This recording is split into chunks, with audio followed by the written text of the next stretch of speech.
Shalom, selamat pagi Bapak Ibu. Bapak Ibu, marilah kita mendengarkan firman Tuhan pada pagi hari ini. Sebelum kita mendengarkan firman Tuhan, marilah kita berdoa. Ya Tuhan Allah yang Maha Kuasa dan Maha Pengasih, kami bersyukur untuk kasih setia Tuhan yang memelihara kehidupan kami sampai hari ini. Mulialah nama-Mu ya Tuhan. Ya Tuhan, kami hendak mendengarkan firman-Mu. Kiranya berkatilah hati dan pikiran kami agar kami mampu mengerti firman-Mu dan melakukannya. Di dalam Kristus Yesus kami berdoa. Amin. Bapak Ibu, firman Tuhan yang menjadi renungan bagi kita pada pagi hari ini tertulis dari kitab Mazmur pasal 69 ayat yang ke-6. Mazmur 69 ayat yang ke-6. Saya akan bacakan untuk kita semua. Ya Allah, Engkau mengetahui kebodohanku. Kesalahan-kesalahanku tidak tersembunyi bagimu. Demikian isi firman Tuhan. Bapak Ibu Saudara yang terkasih, ayat renungan kita pada hari ini berada dalam judul perikop doa dalam kesesakan. Kesesakan yang dialami oleh pemazmur, oleh Daud digambarkan seperti air yang hendak menenggelamkannya. Air yang sudah sampai ke lehernya dan dia akan tenggelam dalam rawa yang dalam, terperosok ke air yang dalam dan gelombang pasang air yang sangat menghanyutkan. Bapak Ibu Saudara yang terkasih, dalam kondisi yang demikian, dalam kondisi yang sangat terpuruk demikian, Daud mengaku di hadapan Tuhan sebagai orang bodoh dan sebagai orang berdosa karena dia tidak mampu melepaskan diri dari ketersesakannya, sehingga dia pasrah dan sehingga dia menyerahkan segala penderitaannya, segala kesesakan hatinya kepada Tuhan, di hadapan Tuhan. Bapak Ibu Saudara yang terkasih, sebenarnya Daud bukan orang bodoh. Satu-satunya anak Isai yang terpilih menjadi raja Israel adalah Daud.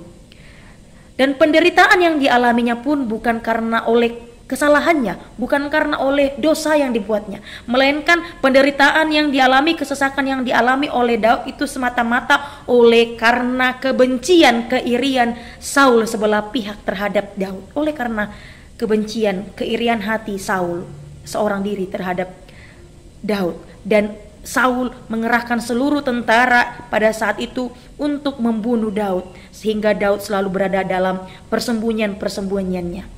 Bapak Ibu Saudara yang terkasih dalam Kristus Yesus,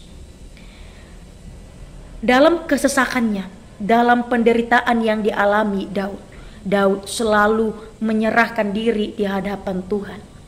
Daud menyerahkan, merendahkan diri di hadapan Tuhan, memohon pertolongan Tuhan. Daud tidak merasa dia mampu menghadapi semua itu sendiri. Daud tidak merasa dirinya pintar. Daud tidak mengandalkan kekuatan dalam dirinya, tetapi dia memohon pertolongan Tuhan. Dia berserah diri di hadapan Tuhan. Bapak Ibu Saudara yang terkasih, Paulus menasehatkan anggota jemaat dalam kitab Roma, janganlah menganggap dirimu pandai, menganggap diri kita pintar. Karena Bapak Ibu, orang-orang yang menganggap dirinya pintar, orang-orang yang mengandalkan kekuatan dirinya, maka dia tidak akan memerlukan Tuhan sebagai penolong, sebagai penasihat, sebagai penuntun dalam hidupnya Bapak Ibu.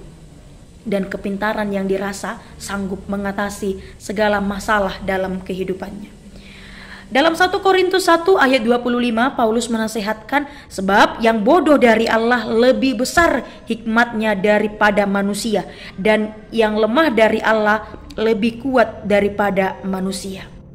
Bapak Ibu Saudara yang terkasih, untuk itu jika sekiranya usaha pun adalah kebodohan, maka Allah itu lebih besar hikmatnya dari kepintaran manusia. Dan jika sekiranya pun ada kelemahan, Allah itu adalah lebih kuat, lebih berkuasa dari kekuatan manusia.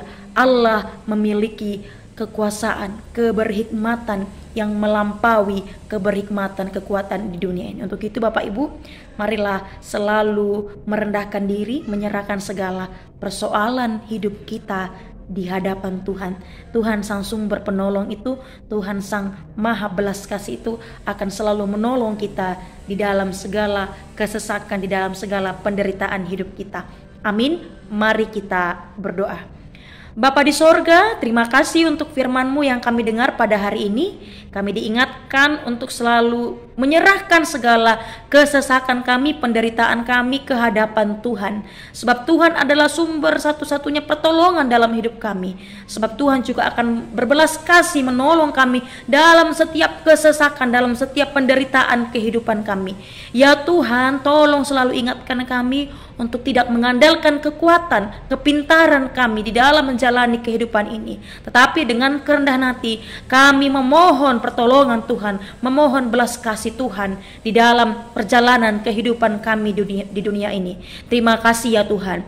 Ya Tuhan, berkatilah kami dalam melakukan aktivitas kami satu hari ini, dalam menjalani kehidupan kami satu hari ini. Biarlah kasih setia Tuhan selalu menolong, memampukan kami. Di dalam Yesus Kristus kami berdoa. Amin. Shalom Bapak Ibu, selamat beraktivitas. Tuhan Yesus memberkati. Horas.